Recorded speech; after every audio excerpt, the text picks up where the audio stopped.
പശ്ചിമേഷ്യൻ യുദ്ധം വലിയ തരത്തിലുള്ള രീതിയിലോട്ട് പോകുമ്പോൾ ഏറ്റവും പുതുതായി വരുന്നൊരു വാർത്ത എന്ന് പറഞ്ഞാൽ അമേരിക്ക അവരുടെ ഏറ്റവും പ്രൈമറി ഒബ്ജക്റ്റീവ് എന്നുള്ള രീതിക്ക് ആദ്യം പറഞ്ഞിരുന്നത് ഇറാൻ്റെ അണുവായുധം ഇല്ലാണ്ടാക്കുക എന്നുള്ള ഒറ്റ അജണ്ട മാത്രമേ ഉണ്ടായിരുന്നു യുദ്ധം തുടങ്ങുമ്പോൾ.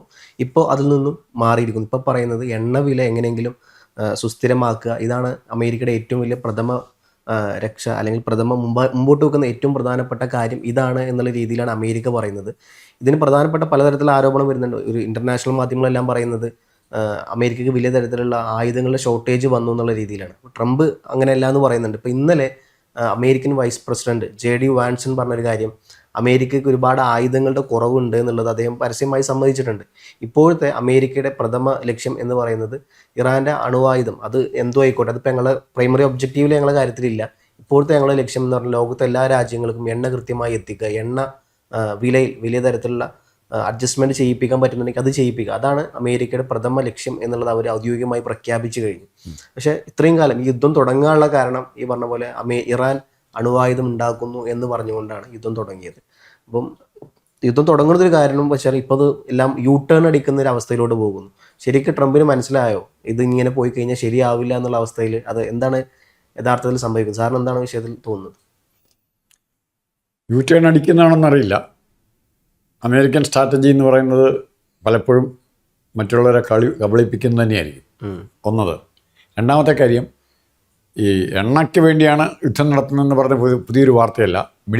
മിഡിൽ ഈസ്റ്റിൽ അമേരിക്കയ്ക്ക് താല്പര്യം ഉണ്ടാകാനുള്ള കാരണം, അമേരിക്ക അല്ലെങ്കിൽ യൂറോപ്യൻ രാജ്യങ്ങൾക്ക് താല്പര്യം ഉണ്ടാകാനുള്ള പ്രധാനപ്പെട്ട കാരണം അവിടുത്തെ എണ്ണ സമ്പത്താണ്. അപ്പം എന്തെന്നല്ല 10, 50, 100 വർഷം മുമ്പ് തന്നെ എണ്ണ കണ്ടുപിടിച്ചപ്പോൾ തൊട്ട് സമ്പത്ത് സാമ്രാജ്യത്തിൻ്റെ കാലഘട്ടത്തിൽ അന്ന് അവരുടെ കസ്റ്റഡിയിലായിരുന്നു. ഇവിടെ കേവലം $13 ഒരു ബാരൽ ക്രൂഡ് ഓയിൽ ഇവർ കച്ചവടം ചെയ്തുകൊണ്ടിരുന്നത്. അപ്പോൾ എത്ര രൂപ അമേരിക്കയ്ക്ക് ലാഭം ഉണ്ടായിരിക്കുന്നു എന്നാലോചിച്ചാൽ മതി. മാത്രമല്ല വാൻസിൻ്റെ കൂട്ട് തന്നെ വേറൊരു വൈസ് പ്രസിഡന്റ് ഡിക് ചെയിനി എന്ന് പറഞ്ഞൊരു വൈസ് പ്രസിഡൻ്റായിരുന്നു അമേരിക്കയ്ക്ക്. അയാളാണ് ഈ എണ്ണ വിലയിൽ ഇത്രയും കള്ളത്തരം കാണിച്ചത്. അയാൾക്ക് തന്നെ 10 12 റിഫൈനറി ഉണ്ടായിരുന്നു, എണ്ണപ്പാടങ്ങളുണ്ടായിരുന്നു. അപ്പോൾ അവിടുത്തെ എണ്ണ കൂടിയ വിലയ്ക്ക് വിൽക്കാനുള്ള എല്ലാ കള്ളത്തരങ്ങളും അയാൾ ഇൻ്റർനാഷണൽ മാർക്കറ്റിൽ കാണിച്ചുകൊണ്ടിട്ട് അങ്ങനെയാണ് എണ്ണ വില കൂടിയത്. അയാൾക്ക് പകരം വന്നിരിക്കുന്ന ഇപ്പോൾ വന്നെങ്കിൽ JD വാൻസ്. അപ്പം ട്രംപിൻ്റെ ഉദ്ദേശമെന്ന് അയാൾ പറഞ്ഞിട്ടുണ്ട്, ആദ്യം തന്നെ പറഞ്ഞിട്ടുണ്ട്. മെയിൻ ഉദ്ദേശം അയാൾ പറഞ്ഞിട്ടുണ്ട്. എന്താ പറഞ്ഞത്? യുദ്ധം തുടങ്ങുമ്പോൾ ആദ്യം പറഞ്ഞത് ഇറാന്റെ കയ്യിലാണ് സാധനങ്ങൾ ഉണ്ടാക്കിക്കൊണ്ടിരിക്കുന്നു എന്നാണ് പറഞ്ഞത്. അപ്പോൾ ഈ ഹോർമൂസ് കടലിടുക്ക് എന്ന് പറയുന്ന സാധനം എണ്ണ അങ്ങോട്ടും ഇങ്ങോട്ടും കടത്തിക്കൊണ്ടുപോകുന്ന ഇൻ്റർനാഷണൽ ഷിപ്പിംഗ് ലൈനാണത്. ആ ലൈൻ ബ്ലോക്കായി കഴിഞ്ഞാൽ ഉറപ്പായിട്ടും അത് എല്ലാ രാജ്യങ്ങളെയും, ആദ്യം തുടക്കത്തിൽ ഉൽപ്പാദക രാജ്യങ്ങളെ അമേരിക്കയൊന്നും ബാധിച്ചില്ലെങ്കിൽ പോലും, ഇന്ത്യയെ പോലുള്ള രാജ്യങ്ങളെ ബാധിക്കുള്ളെങ്കിൽ പോലും ക്രമത്തിൽ അത് പതിയെ ബാധിക്കും. കാരണം ലോകത്തെ മൊത്തം ചരക്ക് വ്യാപാരത്തിൽ ഏകദേശം 20% പോകുന്നത് സ്ട്രൈറ്റ് ഓഫ് ഹോർമൂസിലൂടെ മാത്രമാണ്. അല്ല, അത് ഇപ്പോൾ അമേരിക്ക വിചാരിച്ചാൽ അത് വേണം 2 കൂട്ടർക്കും ബ്ലോക്ക് ചെയ്യാം. അപ്പോൾ അവർക്ക് നഷ്ടം. അതെ, 2 കൂട്ടർ അമേരിക്ക കുറച്ച് ദിവസം ബ്ലോക്ക് ചെയ്താൽ ഹോർമൂസ് കടലിടുക്കൂടെ മറ്റ് കപ്പലുകൾ പോയി അമേരിക്ക അതിനകത്ത് തുടങ്ങി. ഇപ്പോൾ പ്രശ്നം വെച്ചാൽ ബാക്കി ഇപ്പോൾ പോകുന്ന കപ്പലുകളെല്ലാം അമേരിക്കയുടെ സുഹൃത്ത് രാജ്യങ്ങളിലാണ്. അമേരിക്ക ഇന്ത്യയുടെ കപ്പൽ ബ്ലോക്ക് ചെയ്താൽ എന്നാ പറ്റും? ഇന്ത്യയുമായുള്ള ബന്ധമില്ലാണ്ട്. അല്ലെ, പാകിസ്ഥാന്റെ കപ്പൽ ബ്ലോക്ക് ചെയ്താൽ പാകിസ്ഥാനിലുള്ള ബന്ധമില്ല. അപ്പോൾ ഒന്നുമല്ലാത്തൊരു നമ്മളെ പറയല്ലോ എന്നാ നഷ്ടപ്പെടാനൊന്നുമില്ല.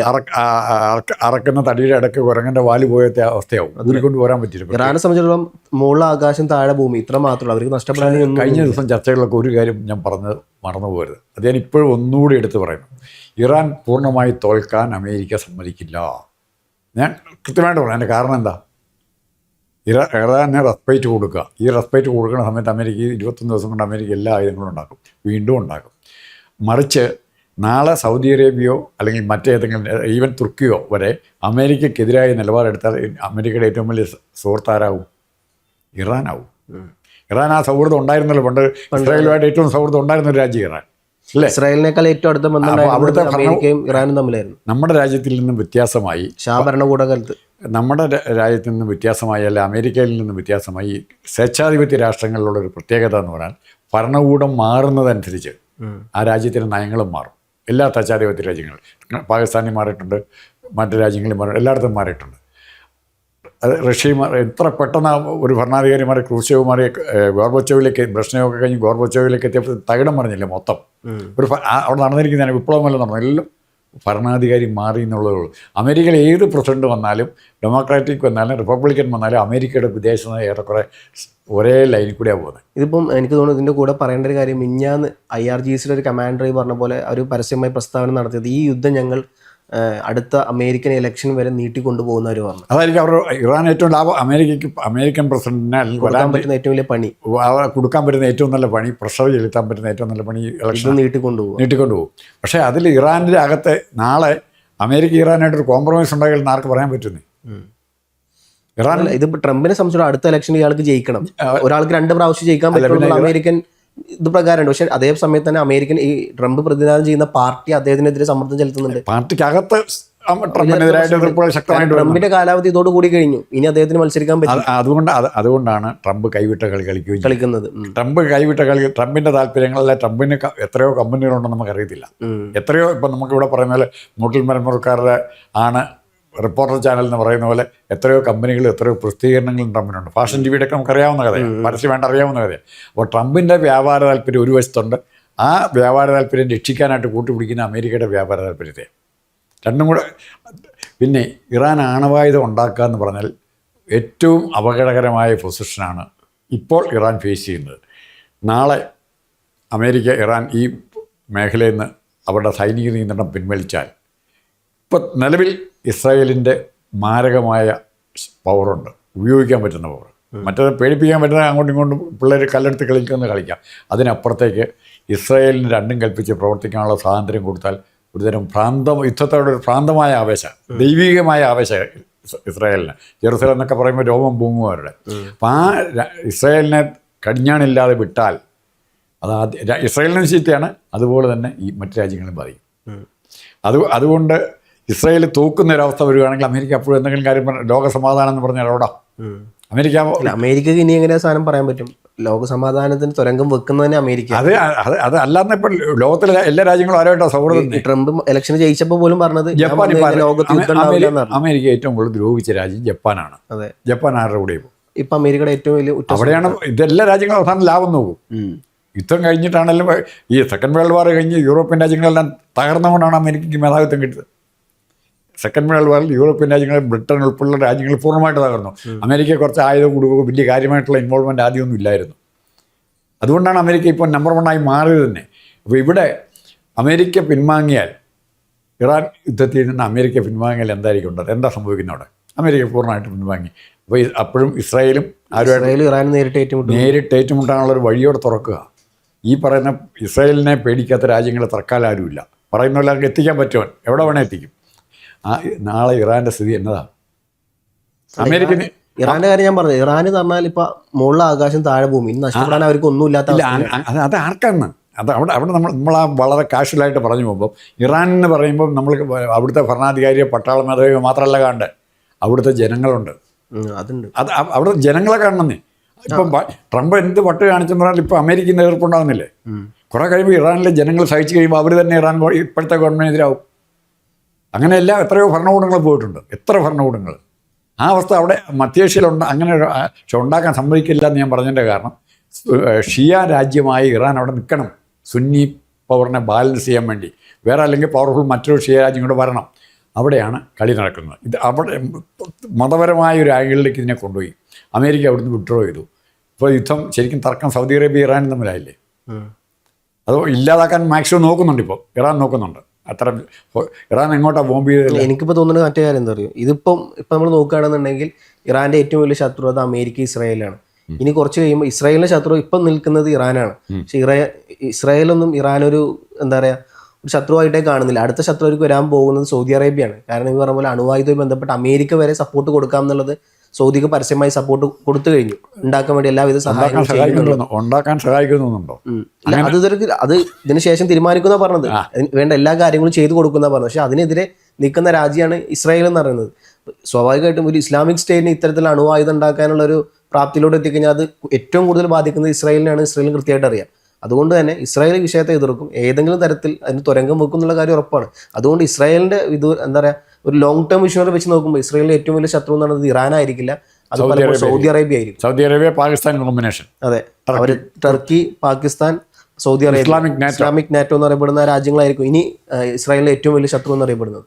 അല്ല, അതിനുള്ള ഈ അമേരിക്ക ഇന്നലെ ഞാൻ പറഞ്ഞു, യുദ്ധം എവിടെയൊക്കെ നിർത്തുന്നുണ്ടെങ്കിൽ അഫ്ഗാനിസ്ഥാനിൽ നിർത്തിയപ്പോൾ വേറെ സ്ഥലം തുറന്നു, ഫ്രണ്ട് തുറന്നു, കുവൈറ്റിൽ നിർത്തിയപ്പോൾ വേറെ ഫ്രണ്ട്, ഇറാൻ കഴിഞ്ഞപ്പോൾ ഇറാഖ് കഴിഞ്ഞപ്പോൾ ലിബിയ, അത് കഴിഞ്ഞപ്പോൾ സിറിയ, യുദ്ധം അമേരിക്ക ഇവിടെ നിർത്തുന്നുണ്ടെങ്കിൽ അതിൻ്റെ അർത്ഥം വേറെ ഏതെങ്കിലും ഒരു യുദ്ധ ഫ്രണ്ട് എവിടെയെങ്കിലും ഓപ്പൺ ചെയ്യും.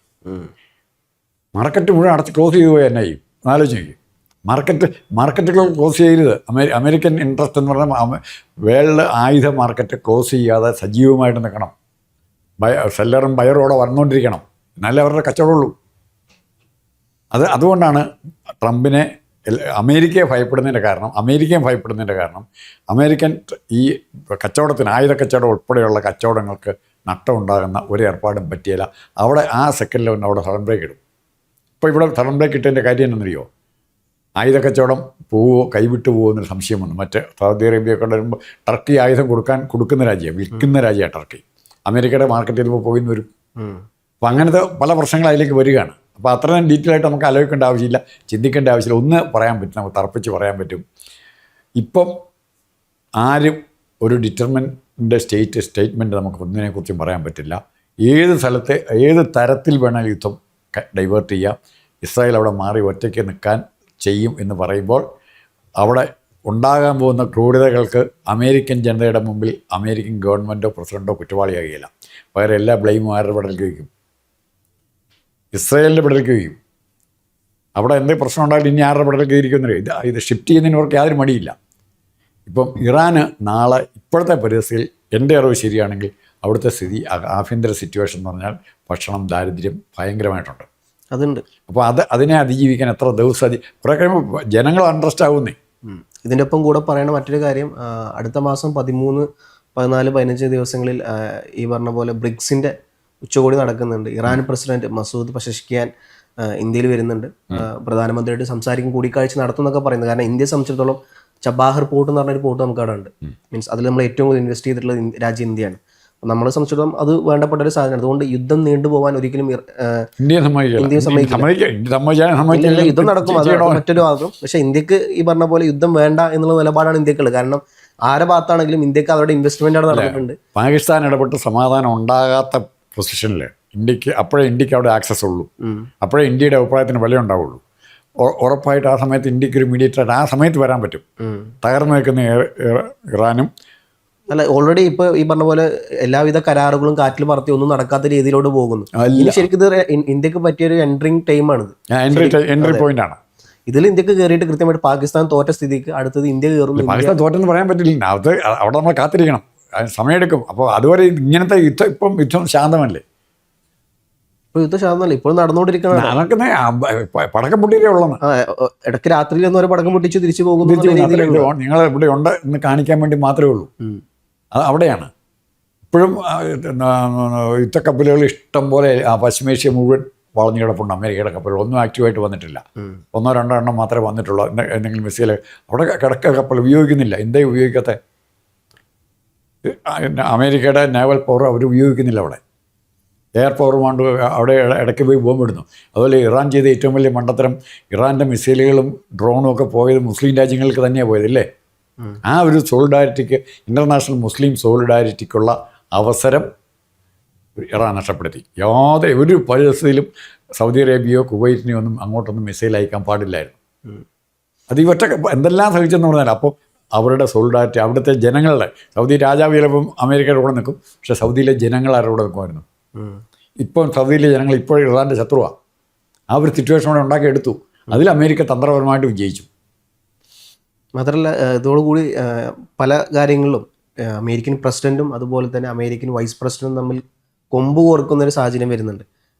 ഈ യുദ്ധത്തിൻ്റെ കാര്യം പറയുമ്പോൾ ഏറ്റവും കൂടുതൽ ആയുധങ്ങൾ അമേരിക്കക്ക് നഷ്ടപ്പെട്ടു, അല്ലെങ്കിൽ അവരുടെ പല സാധനങ്ങളും ഇതേവരെ തകരാത്ത അവരെ MQ-9 പോലത്തെ പല മിസൈലുകളും ഇന്ത്യ വരെ 2029 ഇന്ത്യ കരാറിൽ ഉൾപ്പെടാൻ നിൽക്കുന്നതാണ് സാധനം. അതാണ് ഇത്തരത്തിൽ വലിയ തരത്തിൽ ഇറാൻ അടിച്ചിട്ടത്. പ്രത്യേകിച്ച് ഇറാൻ്റെ കയ്യിൽ വലിയ ഇത്തരത്തിൽ ടെക്നോളജി ഒന്നുമില്ല. പക്ഷേ അമേരിക്കയുടെ ആ ടെക്നോളജി ഇറാൻ അവരുടെ ലോക്കൽ ടെക്നോളജി വെച്ച് ഇങ്ങോട്ട് അടിച്ചിട്ടു എന്ന് പറയുമ്പോൾ ഒരു കാര്യം അതിൻ്റെ ബ്രാൻഡിങ്ങാണ് അല്ലാണ്ടാവുന്നത്. ഇസ്രായേലും ഇറാനുമായിട്ട് ഇപ്പോഴല്ല, ഒരു 6 മാസം മുമ്പോ 1 വർഷം മുമ്പോ ഒരു ഡീലില്ലേ ഉണ്ടായിരിക്കും, ഉറപ്പായിട്ടുണ്ടാവും. സൗദി അറേബ്യ തുടങ്ങിയ രാജ്യങ്ങളെ, പാകിസ്ഥാൻ ഉൾപ്പെടെയുള്ള രാജ്യങ്ങളെ കൺട്രോൾ ചെയ്യാനുള്ള ഇസ്രായേലിൻ്റെ കയ്യിൽ ഒരു ആയുധം തന്നെയായിരുന്നു ഇറാൻ. അവിടെയുള്ള പ്രശ്നം, ഹിസ്ബുള്ള അവിടെ കിടപ്പുണ്ട്. ഹിസ്ബുള്ള, ഇറാൻ്റെ ഫോഴ്സ്, ഹിസ്ബുള്ള, ഹൂത്തി തുടങ്ങിയ റിബൽ ഗ്രൂപ്പുകൾ എല്ലാ രാജ്യത്തും ചില്ലറ പ്രശ്നങ്ങൾ ഉണ്ടാക്കാൻ കപ്പാസിറ്റി ഉള്ളവരാണ്. അതിനെ ഉപയോഗിച്ചാണ് ഇറാൻ ഈ കളി മുഴുവൻ കളിക്കുന്നത്. അതുകൊണ്ടാണ് ഇസ്രായേൽ നിർബന്ധം പ്രോക്സി ഗ്രൂപ്പുകൾ പ്രോക്സി ഗ്രൂപ്പുകൾ അതുകൊണ്ടാണ് ഇപ്പോൾ ഹിസ്ബുള്ള ഡിസ്മാൻഡിൽ ചെയ്യണമെന്ന് ഗാസയിൽ കംപ്ലീറ്റ് അവർ കയറാൻ പാടില്ലെന്ന് ഇസ്രായേൽ നിർബന്ധം പിടിക്കുന്നത് ഈ വിഷയം കൊണ്ടാണ്. നാളെ അവിടുന്ന് പിന്നെ മിസൈൽ അയച്ചുകൊണ്ടിരിക്കും പാലസ്തീൻകാരിൽ. ഇപ്പോൾ വേറെ ഒറ്റ കാര്യം ശ്രദ്ധിച്ചു, ഇതുപോലെ തന്നെ വളരെ കോൺസെൻട്രേറ്റഡ് ആയിട്ട് ചർച്ചയിൽ വന്നുകൊണ്ടിരുന്ന രാജ്യം പാലസ്തീനാണ്. പാലസ്തീൻ സ്വതന്ത്ര രാജ്യം. ഇപ്പോൾ പാലസ്തീനെ പറ്റി ആരെങ്കിലും മിണ്ടുന്നുണ്ടോ? കഴിഞ്ഞ ആഴ്ച ഈ പറഞ്ഞ പോലെ പലസ്തീൻ വിഷയത്തിൽ ഒരു ട്രംപ് പറഞ്ഞ കാര്യം, പലസ്തീൻ വിഷയം യാഥാർത്ഥ്യമാകാൻ പോകുന്നു, ഒരു രാജ്യം വരാൻ പോകുന്നു, അതിന്റെ ഹമാസിനെ പൂർണ്ണമായിട്ട് ഉന്മൂലനം ചെയ്യും, ഹമാസ് ആയുധം വെച്ച് കീഴടങ്ങാം എന്നുള്ളത് ഹമാസ് ഔദ്യോഗികമായി പ്രഖ്യാപിച്ചു കഴിഞ്ഞു. ഹമാസ് തന്നെ അത് ഔദ്യോഗികമായി അതല്ലേ പ്രശ്നം എന്ന് പറഞ്ഞാൽ, ഹമാസിനെ കീഴടങ്ങി കഴിഞ്ഞ് മിച്ചം വരുന്ന അല്ലെ സമാധാനത്തിന് ശേഷം വരുന്ന പാലസ്തീൻ്റെ നിയന്ത്രണം ഹമാസിന് കിട്ടുമെന്നൊരു ഉറപ്പുകൂടെ കൊടുക്കണം. ഇല്ല, അമേരിക്ക പറഞ്ഞത് പിന്നീട് അവിടെ ജനാധിപത്യ രീതിയിലായിരിക്കും പോവുക എന്നുള്ള പറയുന്നത്. പക്ഷെ അതിനെ സമ്മതിക്കാത്തത് ഇസ്രായേലാണ്. ഇസ്രായേൽ പറയുന്നത് വേണ്ട, അങ്ങനെ ഒരു സ്ഥാനത്ത് ഞങ്ങൾ അംഗീകരിക്കില്ല. ഇസ്രായേൽ പറഞ്ഞ വേറെ കണ്ടീഷൻ ഉണ്ട്. അത് നമ്മൾ എളുപ്പത്തിൽ ഒറ്റ കണ്ടീഷൻ. അത് എങ്ങനെ പ്രശ്നങ്ങൾ വഷളായെന്നോട് നമ്മളറിയാം. ദുരാഷ്ട്രത്തിൽ രണ്ട് രാജ്യം ഇസ്രായേലിൻ്റെ എക്സിസ്റ്റൻസിനെ പാലസ്തീൻ അംഗീകരിക്കണം. ഇപ്പോഴത്തെ അത് ചർച്ച ചെയ്ത് ഇന്ത്യ മുമ്പോട്ട് വെച്ച സാധനം അത് തന്നെയാണ്. ഇന്ദിരാഗാന്ധിയുടെ കാലത്ത്, നെഹ്റുവിൻ്റെ കാലത്തൊക്കെ ഇന്ത്യ മുമ്പോട്ട് വെച്ച സാധനം അത് തന്നെയാണ്. അല്ല, അപ്പോൾ അത് രണ്ട് ദുരാഷ്ട്ര സിദ്ധാന്തം ഇവിടെ പ്രായോഗികമാകാൻ അത് സമ്മതിക്കാത്തത് ആദ്യം എതിർത്തത് സൗദി അറേബ്യ. രാജ്യങ്ങളിൽ എതിർത്തത് ഇസ്ലാമിക രാജ്യങ്ങൾ 1-2 പേര് മാത്രമേ, അസർബൈജാനോ അങ്ങനെ 1-2 രാജ്യങ്ങൾ മാത്രമേ അതിനെ അംഗീകരിച്ചിട്ടുള്ളൂ. രണ്ട് രാജ്യമാകുന്നതിനെ ഇഷ്ടപ്പെടാത്ത രാജ്യങ്ങളാണ് അപ്പുറം ഇപ്പുറയൊക്കെ ഉള്ളത്. ഇസ്രായേലിന് ചുറ്റുമുണ്ട്, ഇവർക്ക് ചുറ്റുമുണ്ട്, ഇസ്രായേലിൻ്റെ സുഹൃത്തുക്കളുമുണ്ട്. കാരണം ഇവർ രണ്ട് രാജ്യമായി കഴിഞ്ഞാൽ അവിടെ സമാധാനം ഉണ്ടായാൽ ഈ സമാധാനത്തിന് എന്താ നഷ്ടം? ഒരു ദിവസം അവിടെ വെടിനിർത്തൽ ഉണ്ടായിക്കഴിഞ്ഞാൽ ആർക്കാ നഷ്ടം വരുന്നത്? അത് കണക്ക് ഒരാഴ്ച വെടിനിർത്തിയില്ല, ഒന്നും ചിലവായാൽ നമ്മൾ ബന്ധുകാരൻ കടയടച്ചിരുന്ന പ്രതീതിയാവും. അതാണ് സ്ഥിതി. നമുക്കിവിടെ അറിയാം, ഒരു ചായക്കട, ഇവിടെ ഒരു റോഡ് ബ്ലോക്ക് വന്നു കഴിഞ്ഞാൽ ഇവിടുത്തെ ചായക്കടക്കാരൻ വെറുതെ ഇരിക്കുക. അപ്പോൾ എന്നെ ഉണ്ടാക്കി വെച്ച ചോറ്, സാമ്പാർ, ബീഫ് എല്ലാം വെറുതെ ഇരിക്കുകയാണ്. അങ്ങനത്തെ തന്നെയാണ് ആയുധ കച്ചവടത്തിൻ്റെ കാര്യത്തിലും. എവിടെയെങ്കിലും വെടി പൊട്ടിക്കൊണ്ടിരിക്കണം. അതാണ്.